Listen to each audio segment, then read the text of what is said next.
Right then, hello everyone, welcome to episode 56. New season, new video, and this is going to be, well, the first video of the pre-season things that we normally do. And obviously this is going to be the video where we take a sneak peek in mid-July to see what I've exactly done in the transfer window so far, and where we also take a look at how last season ended. So yeah, let's take a quick look at our transfers. So we brought in Scott Carson for £24,000 from Derby County. Now, a lot of people will look at this and be like, Scott Carson, are you serious? But I just wanted an experienced goalkeeper, someone who can be used for training the youngsters, and someone who could just basically be back up to Rajkovic. And even though Scott Carson is 34 years old, his attributes aren't actually that bad. And as you probably guessed, he's come in to replace Jason Steele. Jason Steele slightly better as you'd expect, but not really too big of a deal because, well, we sold Jason Steele for 3 million, almost 4.1 million potentially, depending on clauses and stuff, to Leeds in the Championship. So really, that more than paid for Scott Carson to come in, and it's given us a bit of profit on the side as well. So far, the only other player we've signed is, in fact, a Brazilian called Douglas. Now, I'm really disappointed by the fact that he doesn't have a face, so I'm going to be fixing that. But this guy was transfer listed, and for £12 million, I think looking at his attributes, you guys got to agree that it is going to be a good signing. I mean, we didn't really need to strengthen in a defensive midfield position. Tiote is pretty old at 34 now, but still going strong. And of course, we brought in Romeu last season. But when you get a chance to sign a player of this caliber for 12 million quid, you can't say no. Physically, really, really good. Jumping could be a little bit better, and he could be a little bit taller, particularly for the Premier League. But I think his stamina, his strength, his passing ability, his work rate as well. It's really rare that you can find someone who's good defensively in terms of a central midfielder or a defensive midfielder, but also good technically on the ball, right? And this guy just has everything. 15 long shots, 19 free kick taking, 15 corners, 15 passing, 16 vision, 15 decisions on the ball.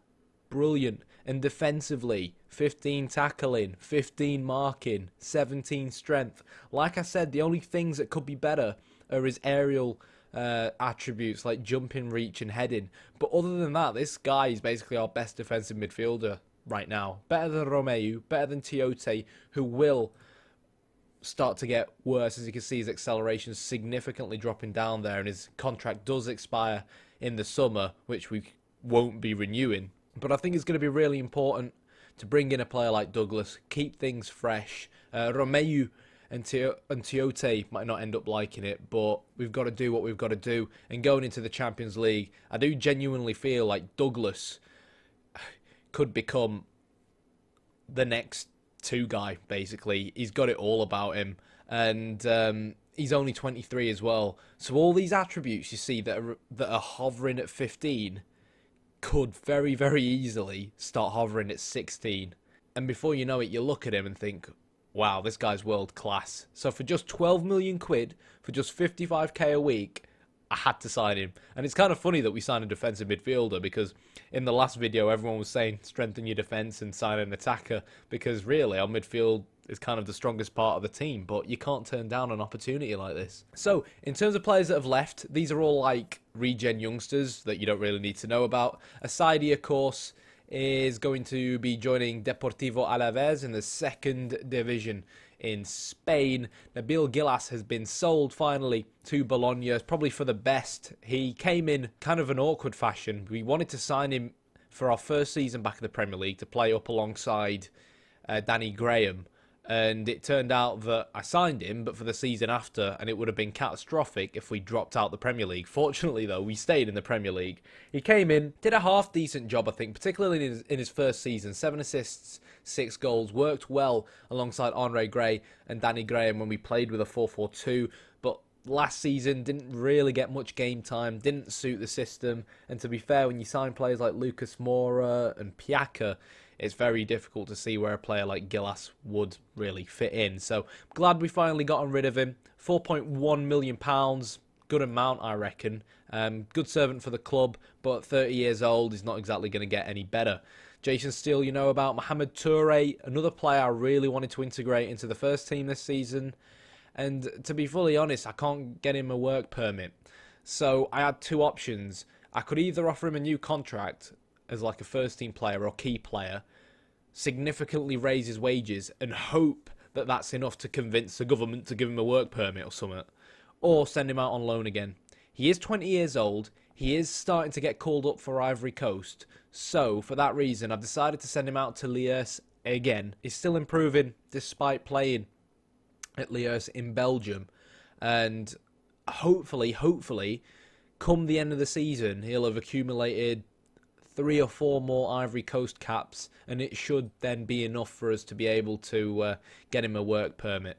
Because as far as his Belgium nationality is concerned, he has 908 days left, which is basically like 3 years. So it's going to be a tough one. But, yeah, we'll see how he develops. John Gomez, Colombian centre mid that we signed pretty cheap a season or two ago. 165k for those of you guys that remember. Gone out on loan a few times. Played in Serie A last season. 19 appearances, 2 goals, 1 assist. And played with AEK in Sweden as well. He's now joined Ludogorets Razgrad in Bulgaria. Now, to be fair, I was surprised when he did as well as he did in Serie A. 16 passing, we helped him improve that. Decent first touch and technique, but too many other attributes, I think, both mentally, even though he is only 19, and technically, that are just a little bit too low for me to really try and develop him, because I'm never going to be able to give him the first team exposure that he needs, and just continuously sending him out on loan, I don't think he'll ever get good enough, to be honest, given that we're now a Champions League team. So to sell him for 1.3 million quid, I think was a pretty good deal, and good luck to him. So decent bit of profit made there by us. Next up, Dan Puckett, a player who I like, a player who I'm not entirely 100% convinced by, a player who I don't think will ever be good enough for the first team. Has gone on loan at Wolves, and this is basically kind of like the last roll of the dice for him. He was on loan in the Championship for Sheffield Wednesday last season, where he did alright. I think he was nominated for a few awards, but I made sure this transfer window to send him to a Premier League club, and depending how well he does for Paul Lambert at Wolves, that'll then give me a rough idea whether or not I want to even try and integrate him going forward. Because he is still 20 years old. He does still have a future ahead of him. It's just a case of whether or not he can find that self-determination, which we know he has within him, just to kick on and reach that next level. If his tackling can maybe become 16, if his marking by the end of the season becomes 15, and he can just about, I guess, improve the odd technical attribute or two by being exposed to Premier League football, then he could very well be one for the future. Maybe not necessarily as a deep-lying playmaker with 10 passing, but we definitely probably be able to find a role for him. He can play centre-back as well, so could end up being a half-decent rotation player despite not being too tall. But we have to wait and see. This is his chance to impress in the Premier League at Wolves. Let's see whether or not he can do it. But in terms of the fact that he's a regen and we signed him for free, of course, I'm really happy, generally speaking, with how he's developed. I just think a problem with some of our regens is that I brought him in the past when we were kind of like a bottom half Premier League club, and the rate of growth of the club has just been so significantly faster than some of the regens that we've signed that that's where the problem's kind of being caused. Next up, Sam Byram. So I think I got a pretty good deal selling Sam Byram to Nice. 4.4 million quid up front, could rise to 5.75 million, will probably rise to about 5 million. I can't remember exactly what the clauses were, but they were pretty solid. Sad really, because this guy came in with a lot of potential, I think, when we first signed him from West Ham. Signed him for 4 million quid. Felt like, yeah, this guy could be a decent squad player, but then our fullbacks just weren't getting injured, so we didn't really get much of a chance. We played him sometimes as a winger, as a wide playmaker, but it didn't really seem to suit him despite the fact that he was pretty good physically. So happy to see him leave, really. He was on quite a bit of money given that he was sat around doing nothing, and yeah, good luck to him in France, of course. And last but not least, Luciano Frontini. Very similar situation to Dan Puckett, only 19 years of age though. A very similar player as well. Teamwork, work rate, tackling, marking, that kind of defensive midfielder. So last season. He was out on loan at Sheffield United. I think they may have got relegated from the Championship last season. We'll take a look at that in a bit. But yeah, he was out on loan in the Championship, and now I've sent him to the Bundesliga with the FC Nuremberg. So the same way Dan Puckett's going to be exposed to top-flight English football, it's now Frontini's time to shine, see if he can kick on. And in a way, they're almost battling against each other to see which of my young defensive midfielders can prove to me they want it the most to become a squad player for a Champions League team like us. So we'll have to wait and see. But in terms of other transfers that might occur, I'll give you guys bit of a sneak peek. I'm inquiring about Eric Bailly. Some people have been saying try and sign a world-class centre-back just to, you know, give you that little bit of defensive solidity. And the truth is that we looked at things and kind of decided that, well, we didn't concede that many goals last season. But looking back at it, you can never really not improve your side. And yeah, we didn't concede that many goals last season. But, for example, the 1-0 loss where we dominated Arsenal and Cavani, you know, a player Arsenal paid over 50 million quid for, pops up and scores one header. Maybe if we had a slightly better defence, or Eric Bailly at the back, for example, that goal could have been prevented and we'd have probably not lost that game, not given Arsenal the 3 points that allowed them to get second place ahead of us, and, you know, maybe would have left us closer to knocking on first place. So you can always improve. That's the moral of the story, basically. Half decent player, this lad. 14 heading, 15 marking, 17 tackling, 15 work rate, 15 strength, 15 jumping reach. Whether or not we're going to sign him, I don't know. He is transfer listed, so hopefully we can get him cheaper than 32 million quid. But we do need to bear in mind, guys, that my transfer budget is crap this season, and I don't know why.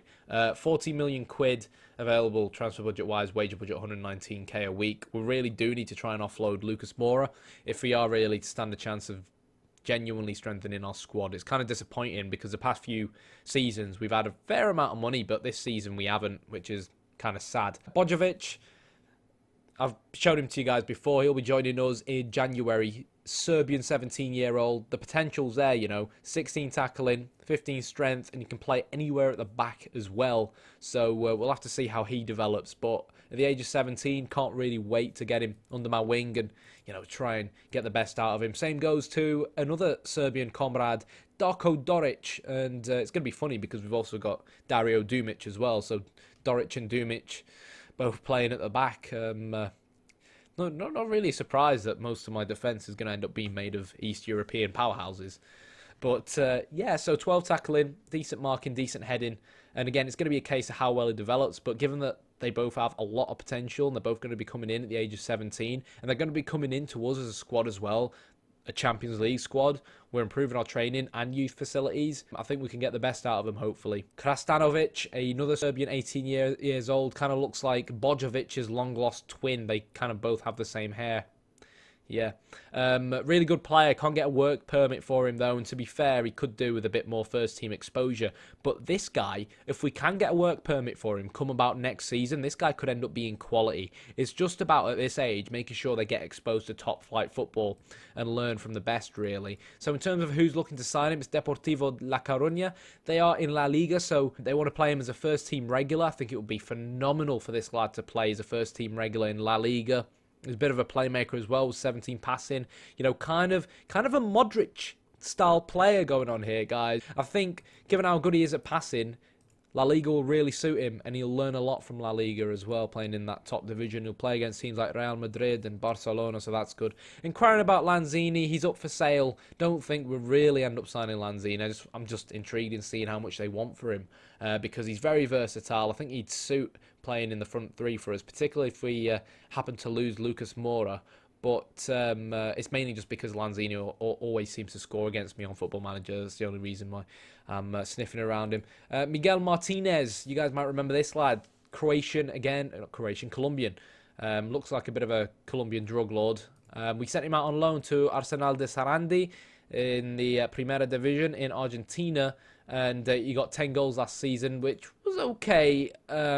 Again, I think this is a kind of lad who needs to be exposed to as much first-team football as possible. 17 pace, 15 acceleration, bump well, not really much needs to be bumped up there, to be honest. But if he can bump up his strength a little bit, the work rate's all there, maybe slightly improve his passing, and try and hoof up that composure. And this guy could end up being a really, really good poacher, I reckon, in a few years' time, or advanced forward. He's got the pace, he's got the finishing and composure, and at only 19 years old, he's not going to be Messi, right? He's not going to be the best technical player, but he's going to be that kind of Jordan Rhodes, fox in the box style player. 16 heading as well. Give him the ball in the box and he'll score. And hopefully we can get him some first team action. I would probably give him first team exposure here, but it's difficult to find the right balance with work permits. And it's getting even harder with things like Brexit that could potentially come knocking at any time.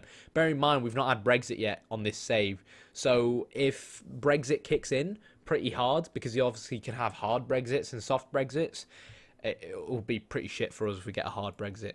Nano is someone I do want to keep at the club. I'm not sure what he'll be like post-injury. Stephen Owens might ring a bell or two. He's going to be going out on loan. He actually doesn't look too bad, but he's never going to really be Premier League standard, unless he can prove me wrong, but his heading just ain't good enough. He's got good tackling and stuff, but I think he'll become a good championship defender. And Marcel Frank, kind of a player we signed not long ago, and we kind of forgot about. We signed him before we signed Callas, and then when Callas came in, Callas performed and this guy didn't perform. He's played for us a fair bit in pre-season. He's not looked too bad, but if we do end up bringing an Eric Bailly or someone like that in, then this guy will definitely leave. It's a shame because you look at his attributes. Yeah, he's got 16 jumping reach, 15 strength, 14 marking, 15 tackling, 16 heading. It all seems to be there, you know what I mean? But he's still not world class.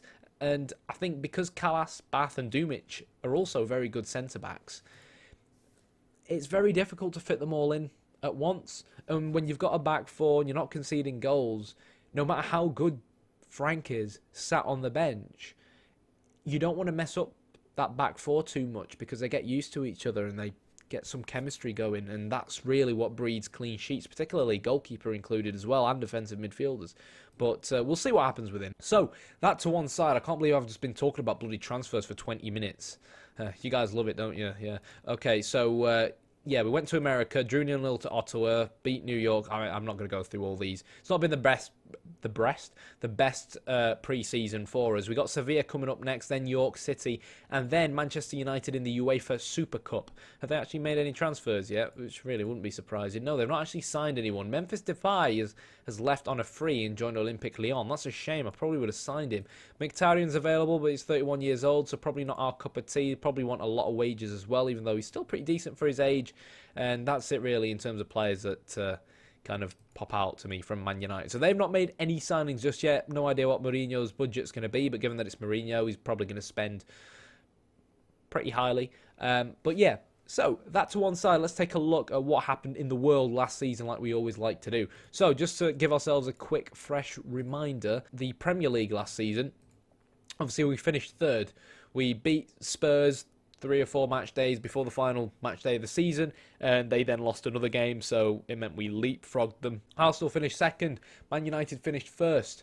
So by finishing third, it guaranteed us a Champions League spot, but by winning the Europa League, we guaranteed a Champions League spot anyways. West Brom have been relegated.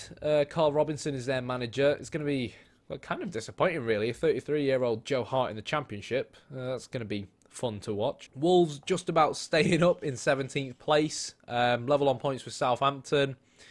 That 2-0 win that they got against us was probably what kept them up in the end, to be fair to Wolves. But yeah, that's how the Premier League ended. In terms of La Liga, I mean, if we look at the previous seasons, Real Madrid have been pretty dominant under Zinedine Zidane since the start of this save, but Barcelona finally broke through. Conte joined them, and well, he got an amazing 95 points with them. Atletico Madrid finished the better side in the Spanish capital in second place, and Zinedine Zidane, unfortunately, as a result of that, you know what Real Madrid are like. He got sacked, and Allegri has now become the new Real Madrid manager, so that's going to be interesting. Celta Vigo finishing 4th place above teams like Bilbao and Sevilla, and Valencia is really interesting as well, so credit where it's due to them. Give this guy an interesting scout. Oh, he looks good. So that's what happened in Spain. As far as what happened in Italy, our best mates AC Milan, of course, as we know, won the league. They put so much emphasis into winning the league that in the end they ran out of steam in the Europa League final against us, which was nice. No, it wasn't. We were 2-0 up and then they brought it back. It was terrible. If you've not seen it, go back and check the last episode.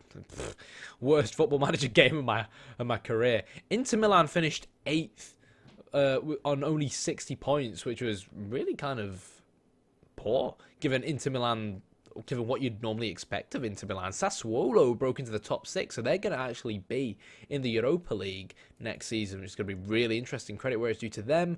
Alongside Milan, Lazio finishing in 2nd place. Roma and Juventus also nicked the Champions League spot, so some difficult teams there that we're going to be facing this season without a shadow of a doubt. But again, quite intriguing to see Sassuolo made it into the Europa League. Next up, we have Ligue 1. Paris Saint-Germain got 101 points. Is that the highest they've got since the start of this save? No, they got 102 a few seasons ago.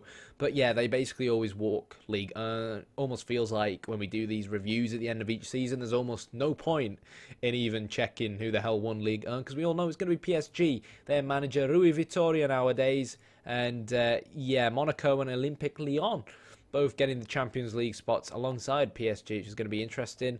Only Bordeaux in 4th place got a Europa League spot. Toulouse, Olympique de Marseille, we've obviously faced them in the Europa League, finishing just outside the top 4. Champions League-wise, we're not going to go and look at things in detail. Barcelona have obviously won it twice in a row, but Man United put an end to that. They were obviously Premier League champions as well as Champions League champions, so credit where it's due to Jose Mourinho. We obviously know what happened in the Europa League. We beat Milan in the final.